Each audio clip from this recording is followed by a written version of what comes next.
Les Français parlent au français, du bout du monde. Bonjour à toutes, bonjour à tous, et aujourd'hui, nous redonnons la parole à des Français du bout du monde. Mon cher Joël François, bonjour. Bonjour Jean-Michel. Je vous laisse nous présenter nos deux invités. Nous avons beaucoup de plaisir de retrouver Serge Boska en direct de Pologne, qui est à Gdańsk, et nous allons entendre pour la première fois Antoine Desbordes, qui lui est installé à Hambourg. Alors, les deux ont beaucoup de choses en commun. Tout d'abord, ce sont deux réussites d'intégration française à l'étranger, l'un en Allemagne du Nord et l'autre en Pologne du Nord également, donc tous les deux au bord de la Baltique. Et puis, disons peut-être qu'à part peut-être la Belgique, le Luxembourg et la Suisse, toute intégration pour des Français dans de grands pays n'est pas évidente. Et là, je vous propose tout de suite avec eux d'échanger pour qu'ils fassent partager leurs expériences, les bonnes comme les moins bonnes. Alors, à qui l'honneur, peut-être Serge?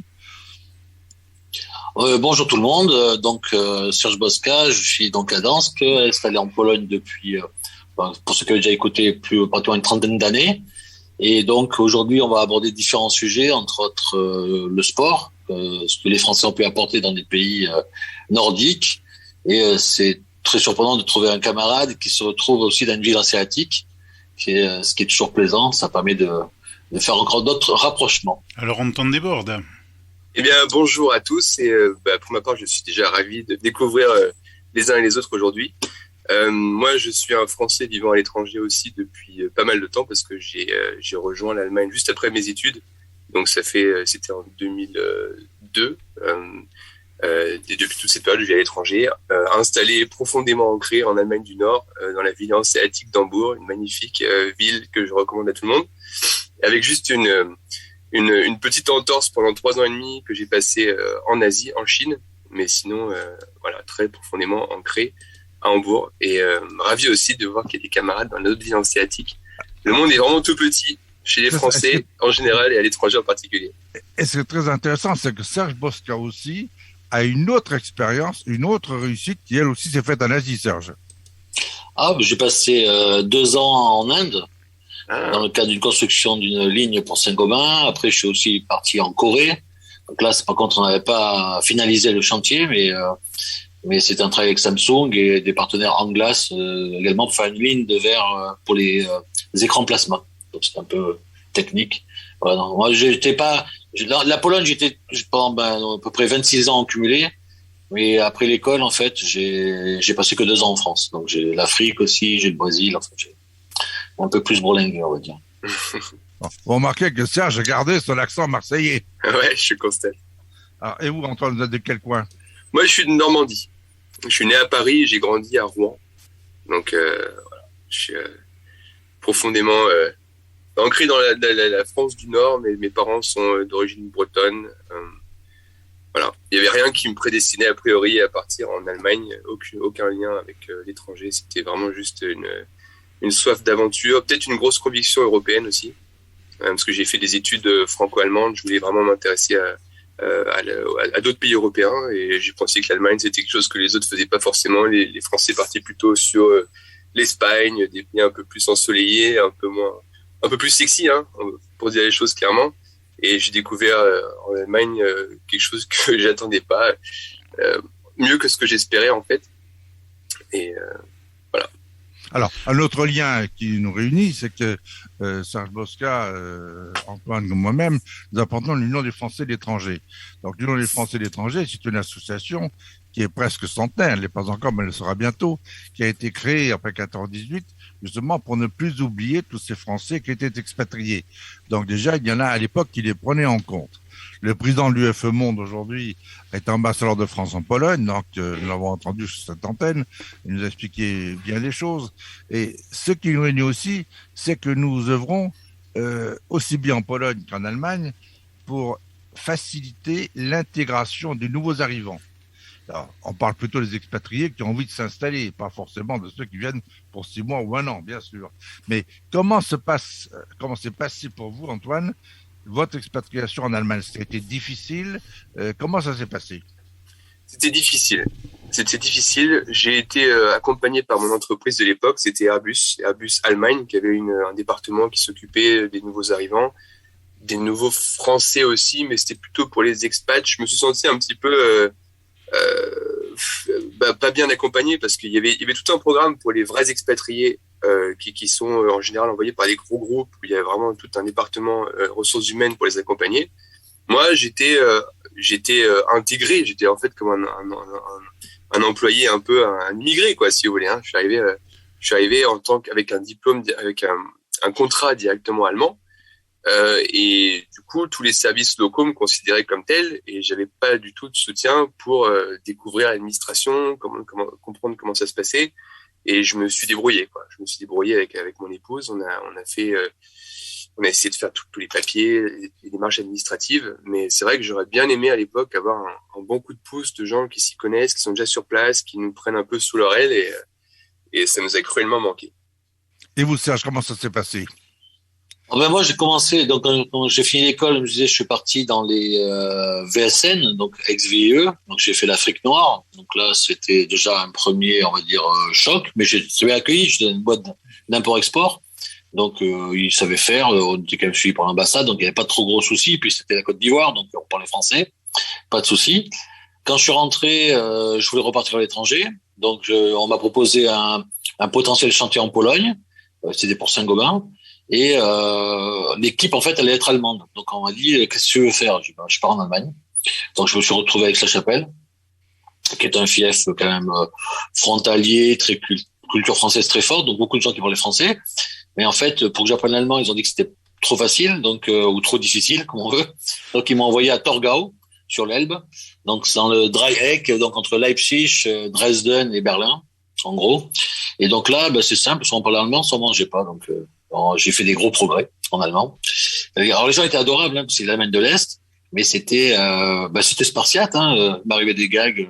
J'avais le Weissmatutat sur le chariot quand je faisais mes courses, et un jour je commande 10 tranches de jambon, et puis malheureusement l'Allemagne de l'Est, quand 10 Scheiben, c'était 10 fois 10. Donc il m'a commencé à me couper de 30 tranches. Je me faites quoi là? Je coupe 100 tranches. Vous êtes fous? Donc voilà. Il y avait plein de petits sketchs comme ça qui ont fait que c'était assez amusant. Après je suis arrivé en Pologne pour faire ce chantier. C'était la Pologne dans les années 95. Alors, c'est sûr que c'était quelques années après la chute du mur, l'ouverture, mais enfin, on allait faire les courses, il y avait 3 jus de fruits différents, quoi. 3 marques différentes pour le même jus de fruits, pardon. Donc ça, c'était aussi des petits détails. Et puis après, au niveau de l'environnement, puisqu'on parlait du concerne, alors Saint-Gobain entourait ses cadres, on va dire, de manière générale. Mais comme j'avais le malheur d'être français, travailler pour un groupe français, donc j'étais considéré comme un Français. J'avais un contrat en allemand, donc j'étais considéré comme un Allemand en Allemagne. J'avais été envoyé en Pologne, ma femme était était polonaise, donc franchement j'étais comme chez moi. Et comme mon nom était italien, quand j'allais faire des stages en Italie à Pise, par exemple, ils me disaient, t'es un Italien en Italie. Donc au bout d'un moment, j'ai appelé le RH principal de Saint-Gobain Vitrage, qui était très gentil, et l'anecdote est restée assez longtemps. Je l'appelle, je dis, j'ai un problème, dans chaque pays où je vais, je suis considéré comme un local, donc je suis français en France. Donc en gros, j'ai 4 nationalités pour vous, et j'ai qu'un seul salaire. Et ça, je comprends pas. Et donc, ils ont bien rigolé, puis ils ont rééquilibré tout ça, puis sans se battre pour l'argent, c'était juste pour le principe que chez vous, on m'envoyait quelque part, on dit, tu te débrouilles, tu parles la langue, donc t'es comme chez toi. Donc voilà, donc c'était pas méchant, mais c'était, on va dire, ils avaient trouvé un moyen de réduire leurs frais à ma charge, et donc c'était assez amusant. Donc ça s'est pas mal passé, ouais, au contraire. Alors, il y a un constat, quand on arrive à l'étranger, l'histoire, on l'a souvent détaillé sur cette antenne, l'histoire de la France avec ses expatriés n'est pas brillante. Je disais, on distingue 3 grandes catégories. Il y a ceux qui ont été vendus, comme les Québécois. Il y a ceux qui ont été trahis, là, ils sont tellement nombreux qu'on ne pourrait pas tous les citer. Et puis, il y a ceux qui sont oubliés. Et actuellement, on l'a vu avec la Covid, on ne peut pas dire que le gouvernement actuel ait été particulièrement brillant. D'autres précédemment n'ont pas fait mieux, il faut dire ce qui est. Et en France, en dehors des sénateurs, pratiquement personne ne s'intéresse aux Français de l'étranger. Monsieur Macron les a découverts il y a à peu près 3 mois lors des élections consulaires en disant qu'il y avait quand même 3 500 000 personnes répertoriées dans les ambassades et que 3 500 000 personnes, quand on a besoin d'un 3% pour être sûr d'avoir une chance d'être au 2e tour, c'était pas négligeable. Donc du coup, il y a un petit intérêt qui se limite dans les discours présidentiels actuels à « chers Français de l'étranger ». Ça va pas plus loin. Pour le reste, on a encore vu une décision prise la semaine dernière, les Français de l'étranger sont exclus. Alors, vous avez dit vous intégrer, que ce soit Antoine à Hambourg ou Serge en Pologne. Par exemple, quand on a une famille, ce qui est votre cas avec des enfants, l'un des gros problèmes, c'est la santé. comment, Antoine, s'est passé pour vous ce problème, quand on parle de sécurité sociale en France, au système allemand? Est-ce que vous êtes bien passé? Comment ça s'est fait? Ouais, mais déjà pour revenir sur vos commentaires politiques que on peut approuver ou ne pas approuver, moi je vais pas rentrer dans la discussion, mais c'est une caractéristique aussi très française d'être dans la très grosse critique de nos gouvernements et de leurs actions. J'ai découvert aussi en Allemagne une autre façon de voir la politique, une autre façon de débattre qui m'a aussi pas mal éclairé et donné d'autres idées pour comment on pourrait faire de la politique ou gouverner même en France, mais sans être dans l'autocritique permanente pour lesquelles les Français sont quand même des grands spécialistes. Et c'est aussi avec cet esprit-là que je suis arrivé en Allemagne en disant je vais ni critiquer le système français parce que je vais pas cracher dans la soupe, c'est celui qui m'a construit, qui a construit mes parents, nos familles et une grande puissance mondiale. Je vais pas cracher dans la soupe du système allemand, surtout pas parce que j'ai un profond respect pour les pays dans lesquels je vais en général. J'ai fait pareil avec la Chine et c'est un conseil que je donne vraiment à tout le monde de s'ouvrir complètement en disant je laisse mes préjugés en arrière et j'essaie de découvrir tous les avantages, toutes les bonnes choses qu'il y a dans les pays. Et pour le système de santé, c'est ce que j'ai fait avec mes enfants aussi. Bon, mes enfants, ils n'ont pas basculé d'un système à l'autre parce qu'ils sont nés ici, ils sont nés allemands, donc ils ont été directement intégrés dans le système de la sécurité sociale allemande. Mais pour moi, j'ai basculé à l'époque où j'étais étudiant et en Allemagne, où je suis passé de la Sécu ici c'est la Technische Krankenkasse, c'est une caisse d'assurance un peu plus compliquée. Enfin, c'est pas plus compliqué, mais c'est un peu plus divers en Allemagne. Il y a plusieurs choix en fait de caisses publiques, et ça s'est très très bien passé. Il y a eu aucun problème administratif. J'ai été accueilli à bras ouverts. J'ai tout de suite aussi forcément donné beaucoup d'argent. On est prélevé à la source aussi en Allemagne, et on a le choix aussi rapidement, quand on a des salaires un peu plus élevés de cadre, de passer soit dans le système, de rester dans le système public ou de passer dans le système privé. Moi, pour des raisons politiques, sociales, je me suis dit que je resterais bien dans le système public, ce que j'ai fait. Et c'est vrai que les soins sont très très bien, le système est très bien fait. Par rapport à la France, j'ai pas noté de différence considérable. J'ai l'impression que l'administration est plus efficace. J'ai l'impression que les systèmes publics sont plus propres, mieux équipés. Mais je sais aussi que la France se donne beaucoup de mal et pas si mauvaise dans le système de santé. Donc, il y a du pour et du contre. Mais là, encore une fois, j'entends aussi beaucoup de Français qui arrivent ici en disant quand même, en France, qu'est-ce que c'est pourri la Sécu. Et ici, ils font la même chose en disant ouais, mais quand même en Allemagne, t'as vu ma grossesse, ils ont fait ci, ils ont fait ça. Nous, en France, on aurait fait différemment. Ils sont toujours en fait en train de critiquer les deux systèmes plutôt que de voir les bons côtés des deux côtés. Et moi, ce dont je rêve, ce serait vraiment du gouvernement ou des Européens en général, qu'on apprenne les uns les autres plutôt que de pointer du doigt les mauvaises choses qui sont des deux côtés. Si vous voyez ce que je veux dire. Alors Serge, vous êtes dans un grand pays européen, la Pologne, mais je veux dire, quand la Pologne s'est libérée de ses chaînes soviétiques, c'est un pays qui a dû, sinon réinventer, qui a dû s'installer. Donc pour vous, comment s'est passé votre passage de la sécurité sociale du système français au système polonais? Elle s'est fait en plusieurs étapes. Au départ, quand on part dans des pays comme ça, souvent les sociétés nous rattachent à ce qu'on appelle la CFE, la Caisse des Français de l'étranger. Donc, on est quand même couvert dans le système de remboursement par la France. Mais c'est sûr que si on doit faire une intervention un peu plus sérieuse, dans les années 90, on pouvait des fois réfléchir à être rapatrié. Moi, je connais plusieurs personnes qui n'ont pas pris le risque de le faire en Pologne. Il y avait quand même des endroits où il y avait des hôpitaux, mais on pouvait plus appeler ça des mouroirs. C'était pas très quand même glorieux d'aller là-dedans. Après, la Pologne, quand ça s'est ouvert, leurs docteurs ont pu partir étudier à l'étranger aussi, revenir en Pologne. Et maintenant, il y a beaucoup de gens qui viennent étudier aussi la médecine en Pologne parce qu'ils sont quand même très doués, ils sont très bien équipés. Et donc, on trouve vraiment de tout. Moi, je peux donner un exemple. Ma mère était venue en Pologne elle est venue assez régulièrement. Elle s'est cassée la jambe un jour et donc elle a fini dans l'hôpital qui est vraiment, tu vois, une ville de 40 000 habitants. Mon copain de danse, qui a même 500 000 habitants, m'a fait, mais t'es fou, tu aurais dû m'appeler, elle rentrait directement à l'hôpital principal, elle aurait été faite. Je lui ai dit, non, mais t'affole pas, tout s'est bien passé. Donc, ma mère se retrouve dans ce petit hôpital, 3 étages, assez petit. Elle avait des problèmes, donc ils ont dû lui mettre des broches avec un système assez complexe. Ils ont cherché la télé était payante pour tout le monde, comme elle était française, ils ont cherché un canal français et ils ont fait gratuit, parce qu'ils ont très bien compris qu'ils n'avaient pas beaucoup échangé avec ma mère. Et donc, ils l'ont soigné, mais ma mère, au bout d'un moment, elle me dit, c'est quand même compliqué, je préférerais être rapatriée. Donc, elle se fait rapatrier en France, elle arrive à Cannes. Et les gens me disent, quand elle part, comme elle est obligée de garder ses broches, quand même, est-ce que je peux signer une caution, alors, qui était de 1 000 euros à peu près, pour dans le cas où, mais sans payer, juste je signe que s'il la renvoie pas, je devrais payer ça. Donc je le signe. Elle arrive à Cannes et elle dit au médecin cannois, attention aux broches, il faudra me les rendre parce que mon fils il a payé une caution et on va lui prendre 1 000 euros s'il rend pas. Et le docteur leur dit, madame, non seulement les Polonais ont fait un super boulot, mais les broches que vous avez, ça vaut à peu près 15 000 euros. C'est du carbone, c'est hallucinant. On serait presque d'accord à l'acheter si vous voulez. Elle dit, en fait pas ça leur sert. Donc ça a été rendu restitué. Mais voilà, donc on arrive à trouver des choses où ils sont vraiment à la pointe de la technique et ça a vraiment évolué. Après, tout ce qui est clinique privée, donc ont été faites des fois aussi, ils ont réussi à avoir des subventions européennes. On a quand on va chez le dentiste en Pologne, on est quand même avec des tomographes, on a la vision 3D de notre tête. On nous donne un CD quand on sort. Enfin, c'est plus l'arracheur de dents qui va avec un tournevis et un marteau, quoi. Donc ça a quand même bien évolué. Donc moi j'ai pas de souci. J'ai eu une intervention une fois, bon c'était des hernies, hein, c'était pas un truc très méchant. J'étais affilié à un aussi, donc j'ai droit à un groupe médical à côté aussi du groupe, on va dire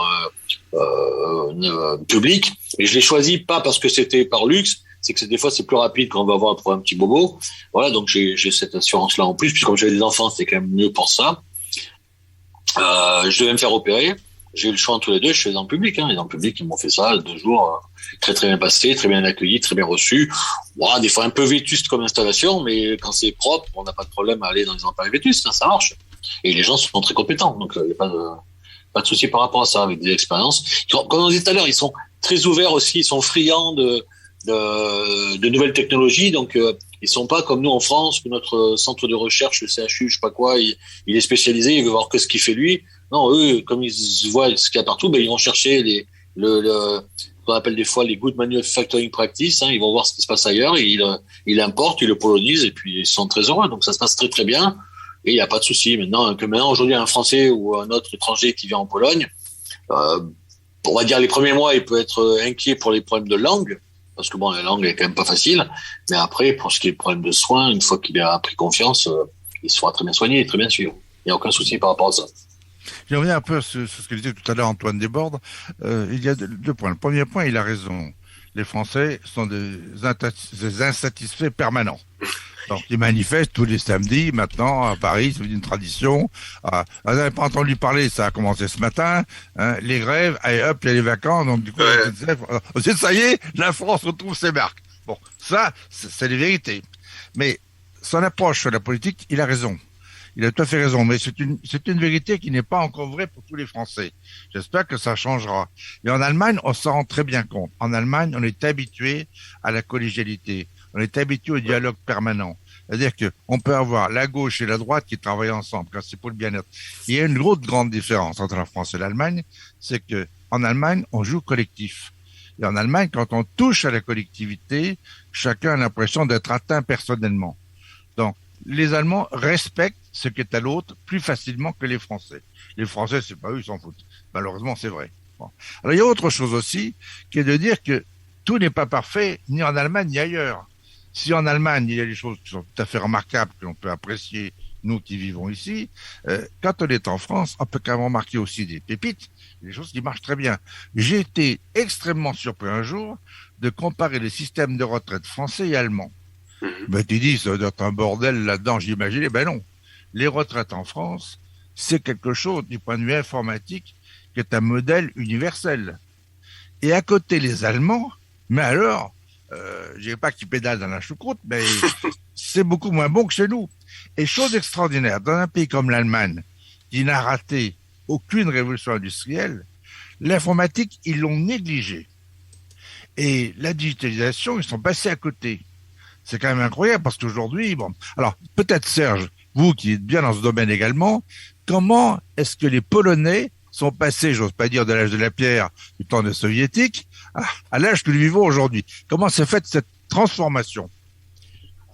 La Pologne, en fait, avait un retard grâce à la pression russe qui a duré quand même une 40aine d'années. Ils n'avaient pas beaucoup de systèmes informatiques. Hein. C'était même le système téléphonique, le réseau était assez de bas niveau, très peu développé. Les bureaux, bien sûr, il y avait, mais chez les particuliers, c'était inexistant. Donc, quand le mur est tombé et que le pays s'est ouvert, tous les opérateurs sont arrivés.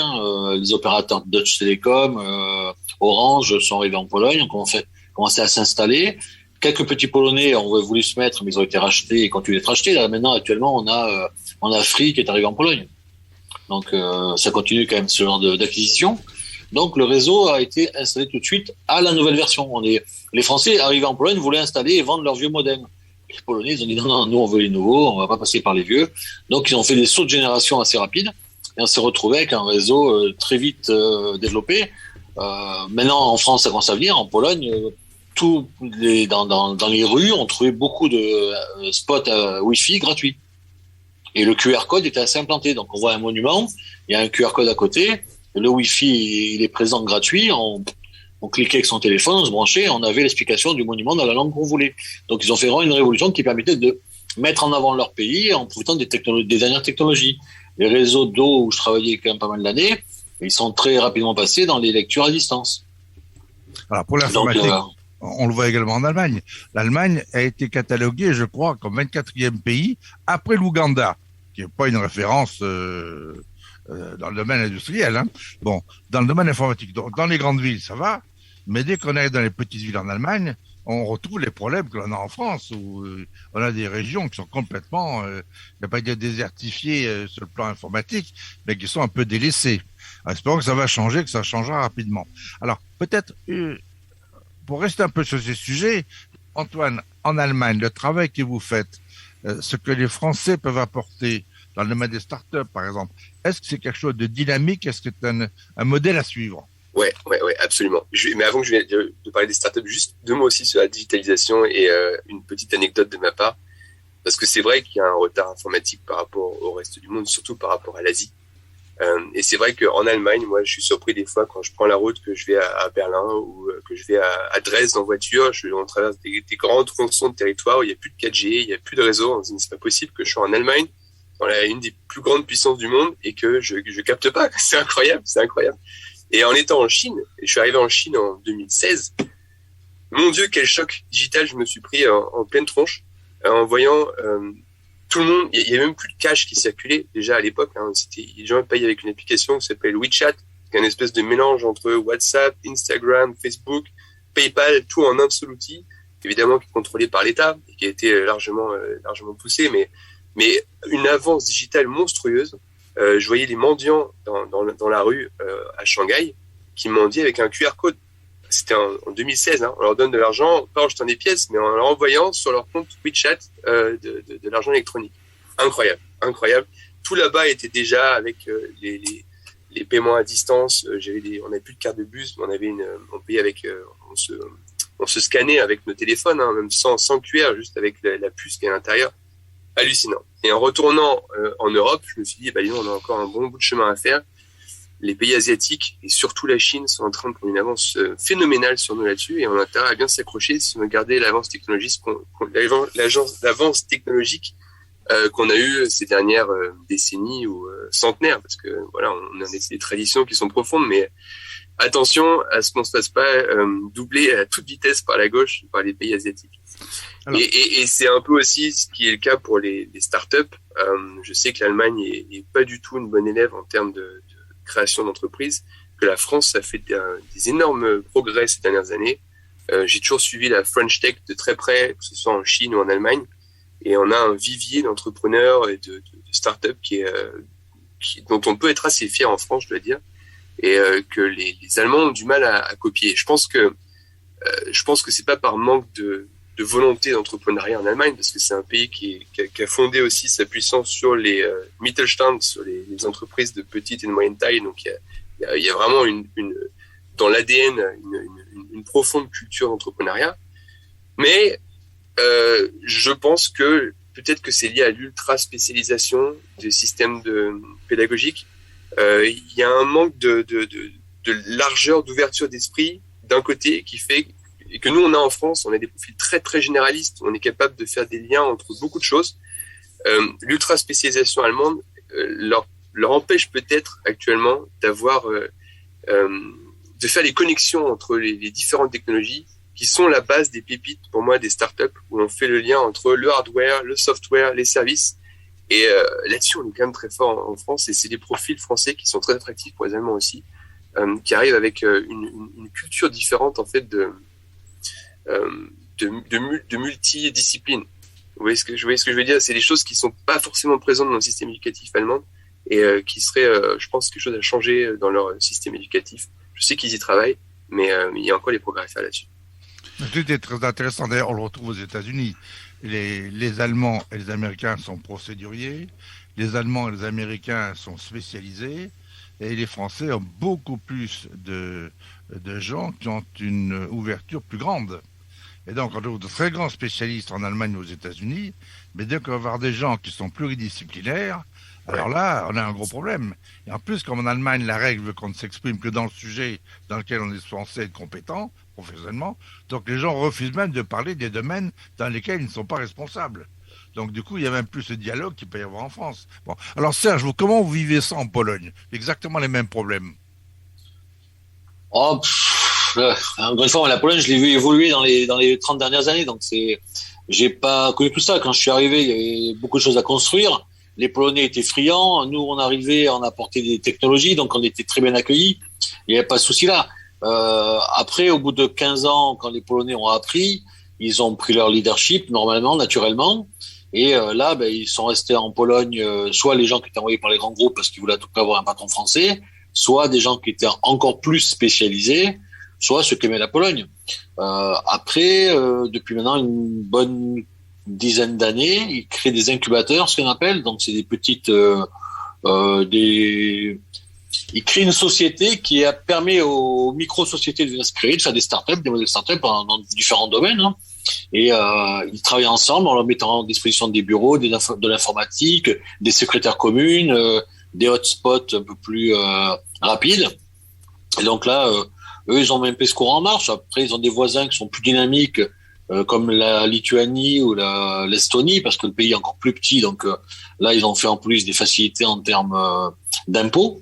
Donc c'est beaucoup de sociétés vont s'installer dans les trois pays baltiques, hein, donc Lettonie, Estonie, Lituanie.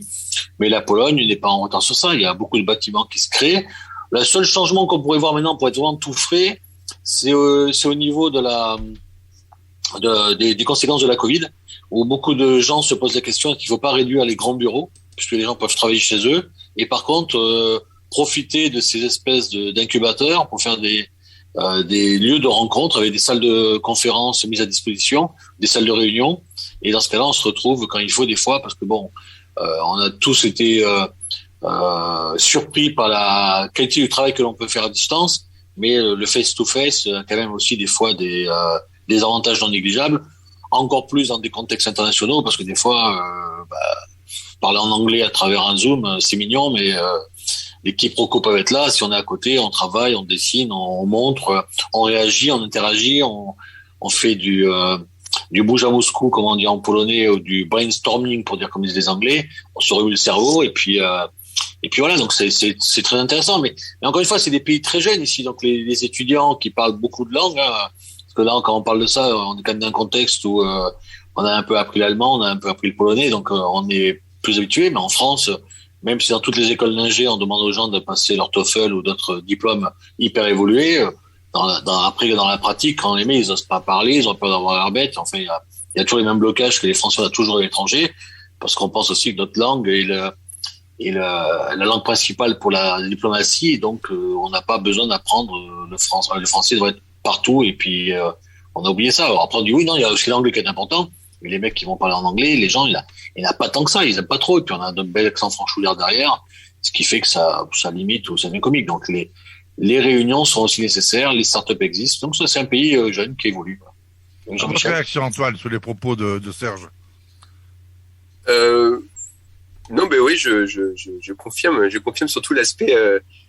Les Français ont du mal avec les langues étrangères. C'est vrai que c'est un gros frein à l'expatriation. Je pense qu'il y a des gens qui nous écoutent qui ont envie d'aller à l'étranger, et des fois il y a un blocage linguistique. Ça commence très très tôt à l'école.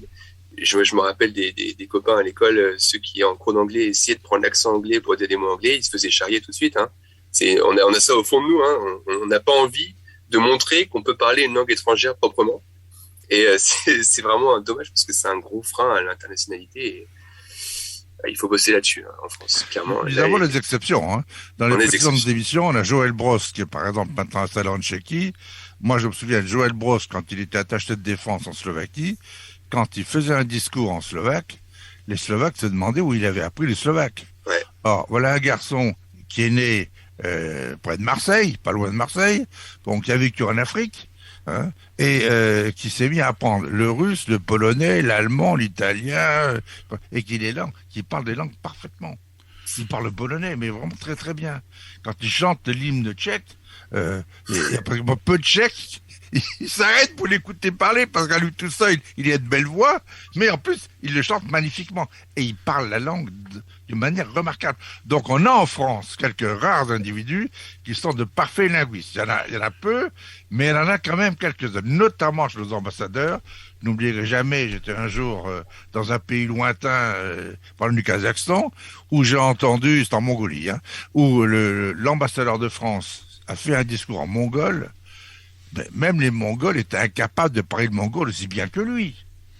Pourtant, dans Danemark, ça m'a énormément surpris, agréablement surpris. Notre ambassadrice à Berlin, elle est agrégée d'allemand. Quand elle fait un discours en allemand, les gens l'écoutent plus qu'ils ne l'entendent. Parce qu'une Française qui parle aussi bien l'allemand, ça a un côté quand même important, impressionnant. Bon, je vois autre chose. Tout à l'heure, Serge Bosca a prononcé le mot de friand. Et tout de suite, j'ai vu les yeux de Jean-Michel Pierre. Maintenant, c'est à moi. J'ai des vraies questions à poser. Moi, j'ai une vraie question, mon cher Joël François. Mais je vais rester un peu plus sérieux que vous ne le pensez. Parce que, finalement, avec ce que vous dites là tous les trois, on se rend compte que, contrairement à une idée très répandue, et je vais m'adresser à Antoine Desbordes parce que c'est le dernier venu, nous connaissons déjà Serge Bosca, nous connaissons sa truculence, mais nous connaissons aussi sa fine connaissance finalement du monde, pas que de la Pologne. Antoine, première question. Vous êtes installé depuis presque une vingtaine d'années, donc, en Allemagne, à Hambourg. Si demain, on vous proposait de revenir en France pour continuer votre activité professionnelle, est-ce que vous le feriez ? Oh, alors ça, c'est une question vraiment compliquée. C'est une question vraiment compliquée parce qu'il y a une part de moi, forcément, qui est restée en France et je me surprends des fois à avoir le mal du pays. C'est surtout la bouffe qui me manque en fait quand je pense à la France. le territoire, la bouffe, les copains, plus que les institutions, la culture professionnelle, etc. Voilà. Donc oui, des fois j'ai le mal du pays. Je me dis ouais, je pourrais rentrer en France. C'est vrai que déjà tout serait plus simple, tellement plus simple en langue française plutôt que de parler anglais, allemand toute la journée. Qu'est-ce que je vais m'emmerder à travailler dans un autre pays que le mien? Et puis, d'un autre côté, je me dis, j'ai vraiment construit quelque chose à l'étranger et j'aime bien cet aspect exotique quotidien. Je sais pas si vous connaissez cette sensation, mais depuis que je vais à l'étranger, j'ai l'impression que chaque jour, en fait, c'est pas un jour de vacances, mais il y a toujours des choses nouvelles à découvrir. Il y a toujours une sensation un petit peu de petit piment, de quelque chose d'excitant qui me manquerait sûrement aussi en France. Et puis, mes enfants sont intégrés maintenant à la culture allemande. J'ai vraiment fait un grand pas d'intégration en Allemagne et ce serait compliqué pour eux, je pense, de changer complètement de culture maintenant. Mais c'est sûr que pour faire le lien avec la bouffe, il y a un moment, je pense que je vais me dire, bah non, ça suffit, on arrête. Je vais rentrer et pouvoir me faire des repas parfaits, succulents tous les jours en France et profiter de notre beau pays. Bon alors, puisque vous nous avez parlé de la bouffe, je reprends votre terme, qu'est-ce qu'on trouve à Hambourg, qu'est-ce qu'on trouve dans ce nord de l'Allemagne ? Alors, l'Allemagne, je vous recommande sur tous les points. Même le climat est pas si dramatique qu'on pense. Hambourg est une ville magnifique, très internationale et cosmopolite. Une ville moderne parce qu'elle a été très bombardée pendant la Deuxième Guerre mondiale. C'est vrai, beaucoup malheureusement de quartiers, enfin malheureusement, c'est comme ça, mais il y a beaucoup de quartiers qui ont été détruits et du coup, ça a donné la chance à beaucoup d'architectes de s'éclater ici, comme à Berlin en fait. Du coup, c'est magnifique, ça mélange beaucoup de styles. Mais par contre, pour la bouffe, c'est vrai que si on vient ici pour la gastronomie, on va être déçu. Les spécialités nordiques, c'est les rollmops, des filets de hareng autour d'un concombre un peu sucré. C'est j'ai oublié le nom de ce truc, c'est une espèce de purée aux crevettes en bouillie avec un œuf à cheval. J'ai oublié le nom de cette spécialité que j'ai mangé, je pense 2 fois. c'est pas mon truc personnellement, mais les Allemands sont même s'ils n'ont pas ces plats dans leur tradition, on va dire dans le nord de l'Allemagne, ils sont pas très fiers de leur gastronomie, mais il y a beaucoup de gourmets. Et moi, j'ai des amis qui sont vraiment des fines bouches, qui achètent des choses incroyables, qui cuisinent 10 000 fois mieux que moi, et avec qui on se régale, mais de choses internationales. On peut se régaler en Allemagne du Nord en particulier. Hambourg, avec de son côté cosmopolite, a beaucoup de choses à offrir, mais pas de cuisine allemande trop, hein. Plutôt des choses internationales et de la grande qualité. On a des chefs étoilés ici à Hambourg et les Allemands aiment la bonne cuisine. Bon, alors je ne demanderai pas à Joël François de nous expliquer la cuisine allemande, parce que finalement, le point commun entre vous deux, c'est que vous vivez dans des régions différentes, mais tous les deux en Allemagne. Ce que je vais vous demander, Antoine, maintenant, c'est de nous parler un peu. Serge Boska nous avait étonné il y a déjà quelques mois en nous parlant du rugby polonais. Et vous, de votre côté, si vous parlez de sport, de quoi allez-vous nous parler? Surprise, rugby, par exemple. Moi, je suis un grand fan de rugby depuis que je suis gamin. J'arrête ça le Normand joue au rugby en Allemagne. Ouais. Le Normand joue au rugby en Allemagne. Et joue au rugby même en Chine. Comme quoi, le rugby, en plus d'être un sport magnifique et d'offrir des troisièmes mi-temps mémorables, relie aussi les peuples au bout du monde, un peu partout. Il y a une culture rugbalistique en Allemagne. Il y en a une aussi à Shanghai, et c'est des communautés qui se croisent et qui se recroisent. Alors moi, j'appartiens à un club en Allemagne de touch rugby, parce que j'ai arrêté le rugby hardcore et les tacles, que j'ai joué un petit peu quand j'étais étudiant, mais pas beaucoup. J'ai fait une pause, en fait, quelques temps quand j'ai eu des enfants en petite enfance, parce que j'avais plus trop le temps de faire du sport, et dès que j'ai pu me remettre au sport, je me suis mis au touch rugby, qui est une version beaucoup plus soft, où ça se joue à 6 contre 6. C'est très bon pour l'entraînement cardio. On se fait un peu moins mal, même si des fois on se fait mal quand même. Et il y a des ligues un peu partout. Je sais pas si vous le saviez, mais c'est le sport national de Nouvelle-Zélande. Sans blague, je veux dire, ils sont forcément très connus sur le rugby à 15, mais ils sont, le touch rugby, c'est ce que joue tout le monde dans les villages. Les enfants, les parents, les mamans, les grands-mères. Et du coup, il y a des Néo-Zélandais à Hambourg, il y a des Australiens à Hambourg, il y a des Anglais à Hambourg, des Écossais, des Français, des Allemands bien sûr, et tout ce beau monde se retrouve tous les dimanches pour échanger autour d'un ballon. Et il y a plusieurs clubs, et ça se passe très bien, on rigole beaucoup. Et j'invite d'ailleurs à tous les Français, tous les autres qui nous écoutent, francophones, qui sont à Hambourg, qui ont envie d'essayer de venir faire une partie de touch tous les dimanches au Stadtpark. On a un site internet, on est sur Facebook, on est très visible. N'hésitez pas à venir essayer. Donc il y a vraiment une culture du rugby. Et en Allemagne, plus globalement, je sais que côté français, ils nous paraissent inexistants les Allemands en rugby. Hein. On les voit nulle part. Mais il y a une ligue, il y a des gens qui jouent. Ils jouent pas si mal, petit à petit, ça commence à monter. Ils sont pas au niveau de la Géorgie, je crois, qui est la référence européenne actuelle en plus des 6 nations. Donc même il y a des discussions sur l'Italie sort, la Géorgie rentre, on verra. Mais l'Allemagne est en train de gratter à la porte. Hein. Petit à petit, année après année, il y a des joueurs qui se démarquent. Il y a un club qui est assez connu, le club de St. Pauli à Hambourg, qui est connu pour le foot, mais qui a aussi une bonne équipe de rugby. Et je serais pas surpris de voir que dans plusieurs décennies, peut-être, grâce aussi à l'influence des étrangers en Allemagne, et en particulier des Français, que cette culture du rugby finisse par faire sa place en Allemagne. Mais dans les années 80, lorsque les Roumains ont commencé à apparaître sur la scène internationale, ils prenaient, pardonnez-moi le terme, mais il est très rugbystique, des roustes mémorables. Et puis finalement, les joueurs roumains sont arrivés dans les équipes pour jouer dans les équipes qui aujourd'hui sont devenues professionnelles et sont parfaitement intégrées. Le rugby roumain a un autre visage, pourquoi pas le rugby allemand, puisque ce rugby est en train d'évoluer et que par exemple les États-Unis sont en train de préparer une candidature pour accueillir une prochaine Coupe du Monde. Les États-Unis ne sont pas réputés non plus pour leur rugby. C'est vrai. Alors Serge, vous qui nous avez parlé de rugby à 15, qui aimait aussi beaucoup le rugby à 7, ce rugby à 6, vous l'aviez passé un peu, vous l'aviez laissé sous le boisseau. Non, c'est... Il faut peut-être rappeler que Serge a introduit le rugby en Pologne. Non.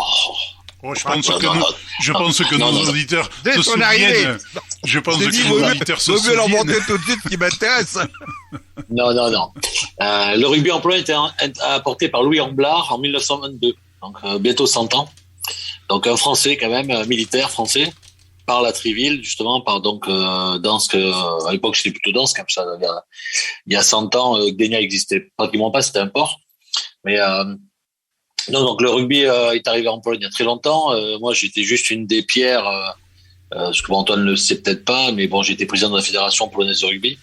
Donc, donc voilà, donc ça j'en ai un peu goûté. Le premier match auquel j'ai participé en tant que sponsor, c'était un match Pologne-Allemagne.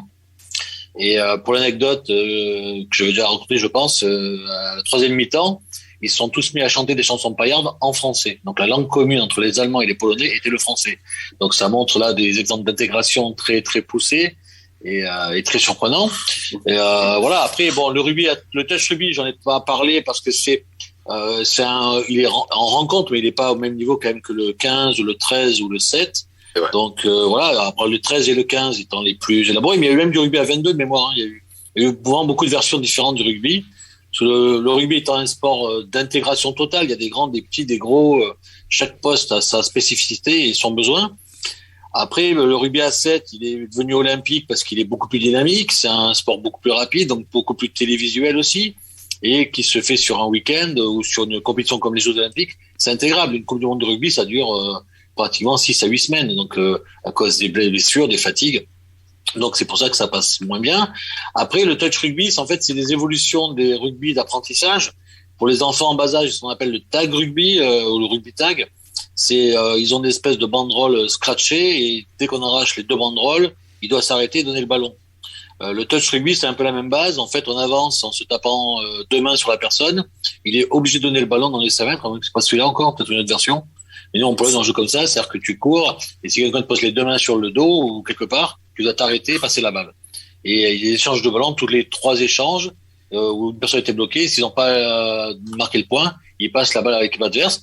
Et en fait, c'est des rugby qui permettent, à partir d'un certain âge, d'avoir moins de chocs et moins de risques pour les personnes. Il y a pas beaucoup d'accidents, en fait, au rugby, hein. C'est plus impressionnant que réel, puisque les chocs étant frontaux, on les prévoit, alors que dans le foot, les chocs sont toujours dans le dos, donc on les voit pas. Donc là, il y a quand même une approche. C'est encore une fois où comme plusieurs fois j'ai dit, le handball et le rugby se rapprochent. On attaque, on défend, on prend la claque, on peut la rendre. Donc les gens qui mettent la claque, ils réfléchissent parce qu'ils savent qu'ils vont la reprendre. Alors que le foot, le défenseur met des coups et l'attaquant en prend. Donc quand l'attaquant répond, en général, il prend cher par l'arbitre.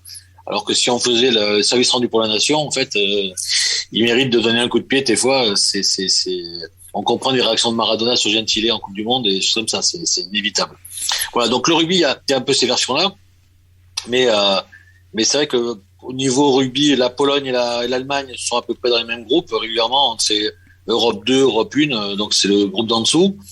Après, l'Allemagne veut taper à la porte, comme l'Espagne, comme la Géorgie. Alors la Géorgie a un problème, c'est qu'ils seraient très bons, ce qui gêne un peu les Français et les Anglais. Hein, faut être très méchant avec nos compatriotes.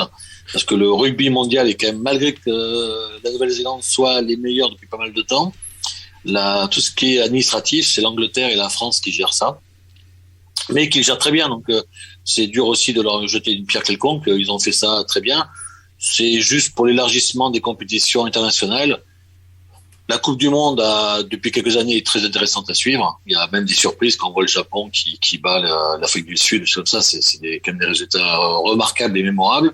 Et ça, je pense qu'il y en aura de plus en plus. L'Argentine, au niveau mondial, c'est quand même fait une place. Alors, elle n'est pas toujours très régulière, mais elle arrive par rapport aux Français, c'est un peu notre bête noire. Donc, non, le rugby mondial évolue, que ce soit dans la partie hémisphère sud ou hémisphère nord. Après, c'est sûr que l'Allemagne, c'est surprenant d'avoir un pays de 80 millions d'habitants qui n'arrive pas à avoir une équipe plus élevée que ça. Surtout quand on connaît les gabarits des Allemands, il devrait y avoir. Mais il y a une culture de jeu. La France, c'est 390 clubs, je crois, de mémoire. La Pologne, c'est une trentaine de clubs de rugby à 15 et en rugby à 7, beaucoup plus. Et les filles polonaises, maintenant, mettent régulièrement la pile même aux Françaises. Elles ont été vice-championnes d'Europe dernièrement. Donc, on a quand même les filles, elles ont réussi à faire un boulot hors du commun. Mais par contre, comme toujours, comme c'est des filles, malheureusement, elles sont pas toujours promues comme il faudrait. Même si avec des copains, on essaye quand même de leur faire, de les aider quand on peut. Elles sont vraiment méritantes et elles ont fait. Aujourd'hui, le rugby polonais est porté par les filles. On peut dire ça comme ça. Alors, vous rendez-vous compte, Joël François, du service que le rugby rend aux relations internationales? Ah, mais absolument, je n'ai jamais dit le sport est quelque chose d'extrêmement important. Alors, je vais quand même revenir à un autre aspect, je ne peux pas dire la bouffe, à ce que disait Antoine tout à l'heure. Il n'y a pas de cuisine allemande, il y a des cuisines allemandes, et lui, malheureusement, vit dans le Nord. Et je crois que ce qu'il a dit résume parfaitement la situation. Mais à Berlin, il y a une cuisine berlinoise qui n'est pas mauvaise du tout. En Bavière, il y a une cuisine bavaroise qui est tout à fait authentique, mais il y en a d'autres. Si vous allez le long de l'Allemagne du côté du Rhin, que ce soit au nord du côté de Mayence, Cologne, ou que ce soit plus au sud, je peux vous dire, entre Stuttgart et Baden-Baden, on mange très très bien. Donc il y a des Allemagnes dans ce domaine. Alors, j'en reviens à ce sujet important avec Serge. Comment font les Français qui sont expatriés, par exemple d'un Marseillais, surtout en Pologne? Il est quand même loin de ses plats favoris. Hein. Là-bas, on le voit mal se commander ce qui pourrait se commander facilement sur la canebière avec du poisson.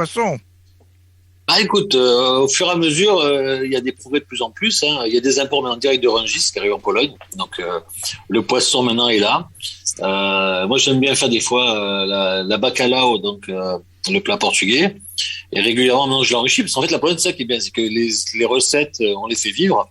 Donc, on met de plus en plus d'éléments. Et l'autre fois, il est venu un copain français qui est de passage en Pologne. Et donc, j'en ai fait une. J'avais rajouté du calamar dedans, des choses comme ça. Et donc, j'entends bien à la maison. Ah! T'as vu à tes copains, il est beaucoup plus riche. Donc voilà. Donc en fait, il y avait eu un approvisionnement de calamar frais. Donc je trouvais ça sympa de rajouter. Et donc voilà. Donc non, la Pologne, c'est pas l'Allemagne. L'Allemagne, moi, on va leur mettre quand même une petite médaille sur les gibiers, parce que les endroits où ils chassent, les gibiers sont très bons. Mais après le reste, ça fait cuisiner, c'est comme les Anglais, quoi. C'est pas dans leur culture et voilà. Il y a que le currywurst qui sort un peu du lot pour s'amuser quand on va au match.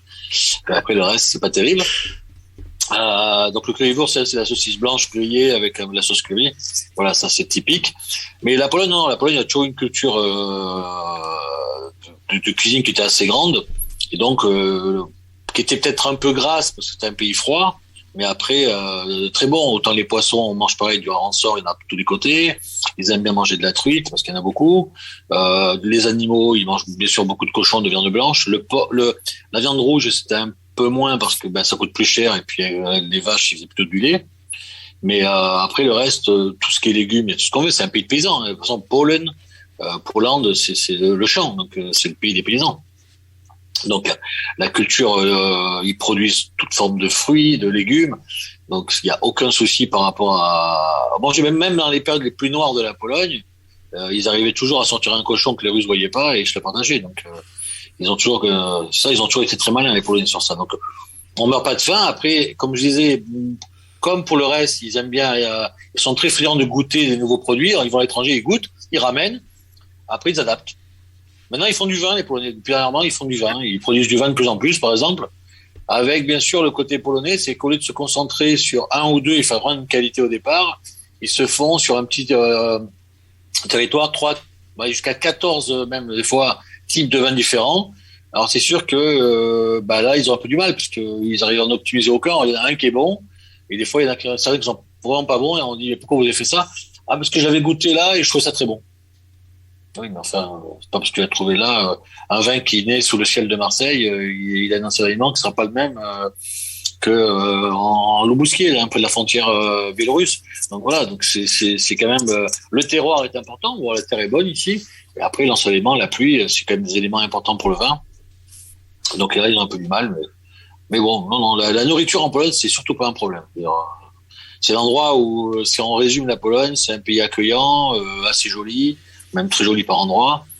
Les femmes sont intelligentes et belles, donc ça n'enlève rien au plaisir. Et puis la nourriture, on mange ce qu'on veut, quoi. Et puis ils aiment bien offrir, donc quand on va chez eux, la table est toujours pleine. C'est des pays où ils adorent cuisiner, ils adorent inviter, et ça reste encore abordable. Donc ça, tous ces côtés, même au restaurant, on mange. Moi, j'ai fait des repas en Pologne pour 4 €, et on les fait encore aujourd'hui. On mange très très bien pour 4 €. Ce qui en France ou en Allemagne n'est même pas concevable. En Allemagne, on mange assez bien et beaucoup moins cher qu'en France. Hein. Ouais. Ça, les restaurants sont moins chers. C'est une réalité. La vie est moins chère en Allemagne, alors qu'il y a 30 ans, c'était le contraire. La vie en Allemagne était plus chère pour nous. Les hôtels, tout était plus cher. Aujourd'hui, on trouve de très bons hôtels en Allemagne, des vrais 2 ou des vrais 3 étoiles, pour moins de 100 €. En France, quand vous comparez un 2 étoiles ou un 3 étoiles français à un 2 étoiles, un 3 étoiles allemand, malheureusement, on n'en est plus à la hauteur. Donc, je veux dire qu'on a encore des progrès à faire. Parlons d'autre chose. Vous avez réussi quelque chose en plus en Pologne, Serge. Vous avez créé une radio pour les francophones, pour les Français de Pologne. Alors, parlez-nous un peu de cette radio, Radio Hexagone. L'idée, en fait, c'est même plus que francophone, c'est francophone et francophile. Donc, la Pologne, on a vu pendant l'époque de la Covid aussi, donc tout s'est un peu lié, qu'il n'y avait pas forcément de médias locaux. C'est-à-dire que les Français, bien sûr, on a accès à toutes les chaînes de télévision françaises ou polonaises, mais des fois, les télés françaises, quand elles parlent de la Pologne, elles connaissent pas ce qu'on a dit avant. La Pologne n'est pas très connue en France. Et donc en Pologne, des Français qui parlaient pas polonais, ils pouvaient pas toujours suivre ce qui se passait. Donc il y avait eu plusieurs médias qui existaient, il y a des petits journaux ou d'autres médias, les Échos de Varsovie, les Échos de Varsovie, par exemple. Mais il n'y avait pas de radio. Donc on s'est dit aujourd'hui, avec l'évolution des radios internet, les applications, pourquoi pas créer une radio. Donc il y avait eu un peu des recherches. En fait, l'État français pouvait pas aider aussi pour sous forme de subvention nous aider à démarrer. Donc l'année dernière, au mois de janvier, on a mis en place cette radio vraiment. On a monté une équipe avec des gens qui avaient fait de la radio ou de la télé avant. Et on a commencé à chercher des chroniqueurs pour développer ça. Donc. Jean-Michel ?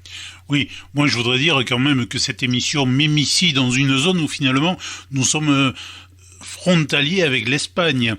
Prend de plus en plus d'importance parce que elle informe non seulement les jeunes mais également les un peu moins jeunes.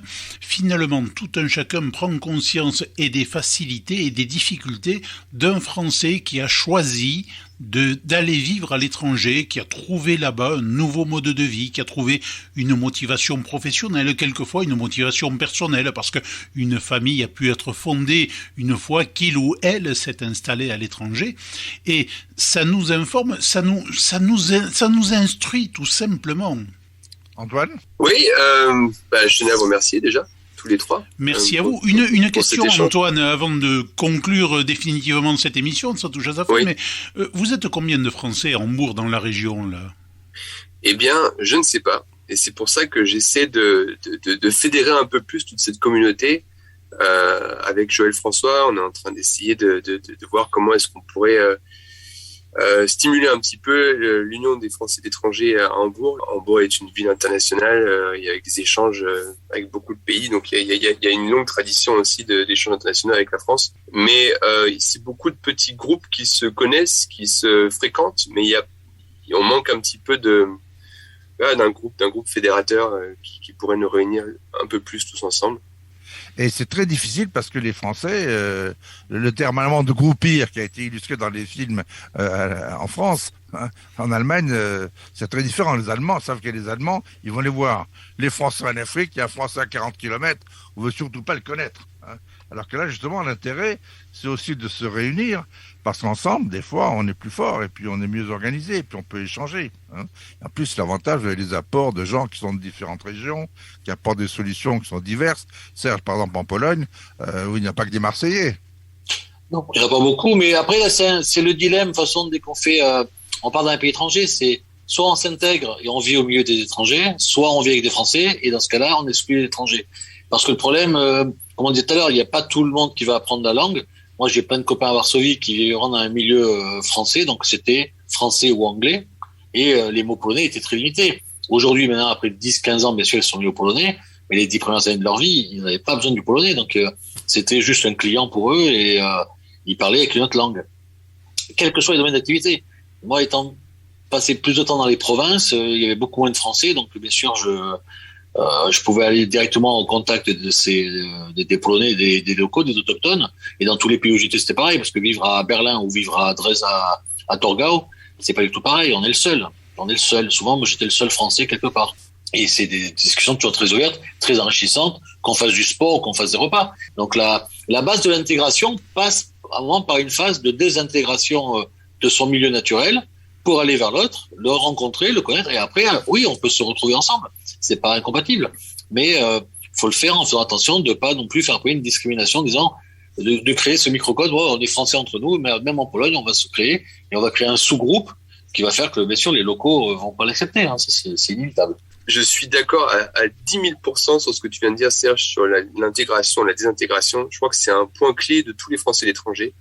Il y a vraiment ces deux approches, comme tu dis, hein. La tentation du communautarisme, qui est très forte, surtout quand on est dans un pays étranger, qu'on comprend pas la langue, on a envie de se serrer les coudes entre Français et de s'isoler du pays dans lequel on habite. C'est très dangereux. Et l'autre côté, l'autre extrême, qui est l'ultra-intégration, et j'ai été un peu dans ce mode-là, en fait, hein, de dire, je sais qu'il y a des Français en face dans la rue, mais je vais pas aller les voir parce que je veux vraiment me concentrer à fond sur mon intégration et je veux être plus allemand qu'un allemand, pour exagérer un peu le trait, mais m'intégrer à fond, apprendre la langue, la culture. Et je pense que j'étais un petit peu trop extrême dans cette approche à mon arrivée. Je pense qu'il y a un bon mélange à trouver, une façon de s'ouvrir, de s'intégrer au pays, tout en gardant un contact avec ses compatriotes. Et je pense que c'est ce genre de culture aussi qu'une association, qu'une union peut aider à apprendre aux jeunes Français qui arrivent à l'étranger pour leur expliquer qu'est-ce qu'il faut faire, qu'est-ce qu'il ne faut pas faire, comment s'intégrer au mieux, comment ne pas couper les ponts avec ces cultures. Et c'est un point qui est vraiment très intéressant qu'on peut peut-être approfondir dans une prochaine émission, si ça vous intéresse. Eh bien, écoutez, cet approfondissement sera fait sans aucun problème et même avec un grand plaisir. Pour aujourd'hui, malheureusement, nous sommes obligés de rendre l'antenne parce que nos programmes se poursuivent. Merci à tous les trois, merci à Joël François, mon complice dans cette émission, mais merci à vous. Vous savez, mon cher Antoine, que à partir du moment où vous êtes venu une fois, vous serez aussi un invité récurrent, donc à une prochaine fois. Et Serge, je le sais déjà, donc à une prochaine fois. Merci messieurs et bonne journée. Merci beaucoup, bonne journée. Bonne journée. Merci à tous.